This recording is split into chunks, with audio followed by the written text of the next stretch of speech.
an example, again, I've asked many people both their stories and anecdotes about Ajahn Chah's life, and many of the stories they relate where they believe that he showed some psychic power.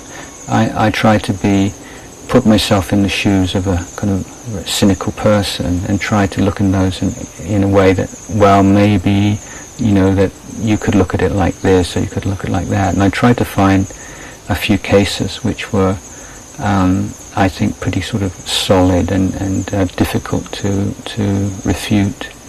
One of them concerns a monk who told me that he'd been working hard, or for some reason or other, he felt that he hadn't been eating enough in the past few days. And he's had a bowl full of rice, and he was thinking to himself as he walked back to the monastery, today I'm going to increase the amount of sticky rice. Because we make this, you get all this sticky rice in your bowl, and before the excess is sent to the kitchen, you make this ball and you mould it and put it in the bottom of your bowl. And so he said, I'm going to make a bigger ball of sticky rice today. I'm going to really make up for it. And so as he walked back into the monastery, he met Ajahn Chah. And Ajahn Chah just looked at him and said, oh, so you're going to eat some more sticky rice today, are you? You're really going to pig out, are you, today? Something like that. So I would say that's a good example of one such incident where I can't see how you could explain it any other way.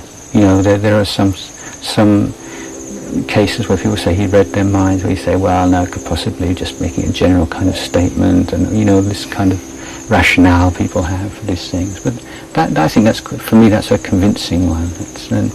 And there are many, many, many more. But in the spirit that Ajahn Chah didn't want to stress these things, I also don't want to overemphasize these things, because they're definitely not the heart of training and meditation. In fact, they can be quite distracting. But of the psychic powers that teachers possess, that's probably the most useful one, the ability to read people's minds. And certainly if monks in a monastery believe that their teacher can read their minds, it can make them a lot more careful about what they do and think than otherwise. So whether or not it's true or not, it certainly has quite a good result.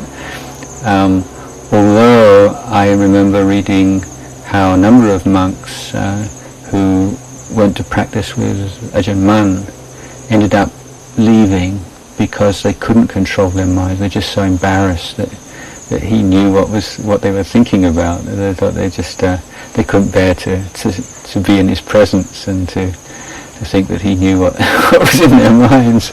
So it's not always the best thing.